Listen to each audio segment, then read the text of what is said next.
25 తర్వాతే మున్సిపల్ నోటిఫికేషన్లు. నేటి నుంచి కలెక్టర్లతో రాష్ట్ర ఎన్నికల కమిషన్ రాణి కుముదిని సమీక్ష.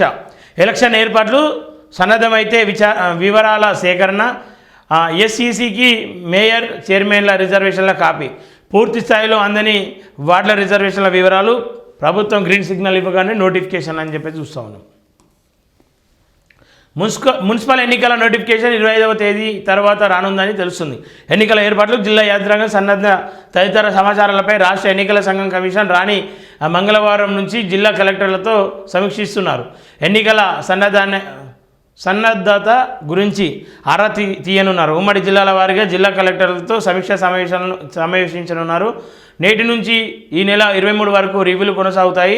అనంతరం ఎన్నికల సన్నద్ధపై కలెక్టర్లు అందించిన సమాచారం మేరకు ఏ విధంగా ముందుకు వెళ్ళాలి, ఎప్పుడు షెడ్యూల్ విడుదల చేయాలి, ఎన్నికల నిర్వహణపై ఈ నెల 24, 25 తేదీలో స్పష్టత రానుందని సమాచారం. 26న గణతంత్ర దినోత్సవం అనంతరం షెడ్యూల్ ప్రకటించే అవకాశం ఉందని విశ్వసనీయ వర్గాల సమాచారం. ఈ మేరకు ఎన్నికలు ఫిబ్రవరి 2వ వారంలో జరుగుతాయని అధికారుల అంచనా.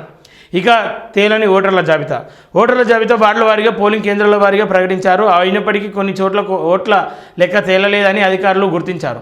వాటన్నిటిని గుర్తించే పనిలో జిల్లా అధికార యంత్రాంగం నిమగ్నమైంది. మరోవైపు ఇప్పటికే రిజర్వేషన్ల ప్రభుత్వం ఖరారు చేసిన రాష్ట్ర ఎన్నికల సంఘానికి సోమవారం రాత్రి వరకు కూడా పూర్తిస్థాయి సమాచారం రాలేదని తెలిసింది. మంగళవారం వరకు వస్తుందని అంచనా వేస్తున్నారు. ఎన్నికల సన్నద్ధతపై ప్రభుత్వం ఎన్నికల సంఘానికి లేఖ ఇవ్వాలని చెప్పేసి ఇవ్వాల్సి ఉంటుంది అని చెప్పి చెప్తా ఉన్నారు. ఇక ఏదేమైనప్పటికీ మున్సిపల్ ఎన్నికలు ఫిబ్రవరి 2వ వారంలో వచ్చే అవకాశాలు ఉన్నాయి. అందరూ కూడా సిద్ధమవుతూ ఉన్నారు. మరి ఏం జరగబోతుందో చూడాలి. నేటి నుంచి పట్టణాల్లో చీరల పంపిణీ. 67 మున్సిపాలిటీలో 5 లక్షల మంది మహిళలకు, 102 మున్సిపాలిటీలకు 108 కోట్ల వడ్డీ లేని రుణాలు. అధికారులకు డిప్యూటీ సీఎం బట్టి మంత్రి తుమ్మల ఆదేశాలు అని చెప్పి చూస్తూ ఉన్నాం. ఇదంతా కూడా రాజకీయ వ్యూహాలు అనిపిస్తూ ఉంది. లేకపోతే ఇవాళ కేవలం ఎన్నికల సమయంలోనే మీకు చీరలు పంపుడు గుర్తుకొస్తుంది, ఎన్నికల సమయంలోనే పైసలు వడ్డీలు ఇచ్చుడు గుర్తుకొస్తుంది. కానీ ఎన్నికలు అయిపోయిన తర్వాత ఆ ప్రజల కోసం ఏ రోజు మనం ఇచ్చిన హామీలో మనం ప్రజలకు ఏమని చెప్పినాం, ప్రజలు మనల్ని ఎట్లా నమ్మాలి అనే అంశాలపైన ఏ రోజైనా చర్చించుంటే ఈరోజు మీరు పదే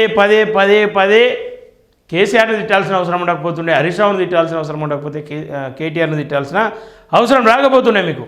ఎందుకంటే ప్రజలే చూస్తారు, అరే వీళ్ళు ఏయంగా కూడా వాళ్ళు ఎందుకు కట్టి పెడుతున్నారు మధ్యలో అని చెప్పేసి ప్రజలే మీ వైపు నిలబడే ఆస్కారం ఉంటుండే. కానీ ఈరోజు ఆస్కారం లేకుండా మీరే వేసుకోరు.